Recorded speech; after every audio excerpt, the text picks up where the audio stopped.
चंद्रपूर महानगरपालिकेतर्फे एकदाच वापरता येणाऱ्या प्लास्टिक विरोधात कारवाई सुरू असून उपद्रव शोध पथकाद्वारे बिनबा गेट बाहेरील परिसरात असलेल्या वाडी गोल्डन ट्रान्सपोर्ट इथं प्लास्टिकचा मोठा साठा जप्त करण्यात आला। 13 मार्च रोजी दुपारी सुमारे 1 वाजताच्या सुमारास उपद्रव शोध पथकानं बिनबा गेट बाहेरील वाडी गोल्डन ट्रान्सपोर्ट इथं पाहणी केली। या पाहणी दरम्यान त्या ठिकाणी 13 पोत्यांमध्ये एकूण 325 किलो सिंगल यूज प्लास्टिकचा साठा आढळून आला।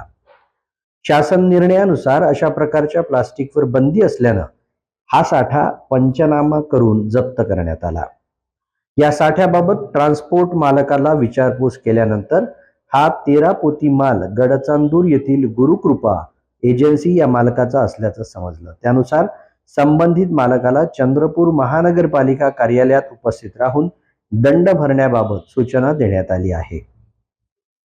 बंदी असलेल्या एकदाच वापर करता येणाऱ्या प्लास्टिकवर प्रभावी कारवाई करण्यासाठी आयुक्त अकनुरी नरेश यांच्या निर्देशानुसार मनपातर्फे विशेष पथक तयार करण्यात आली असून या पथकाकडून शहरात नियमित तपासणी व कारवाई करण्यात येत आहे।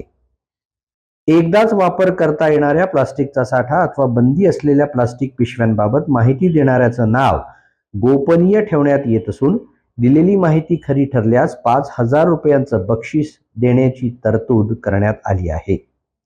त्यामुळे सुजाण नागरिकांनी अशा अवैध साठ्याबाबत माहिती देण्याचं आवाहन मनपा प्रशासनानं केलं आहे।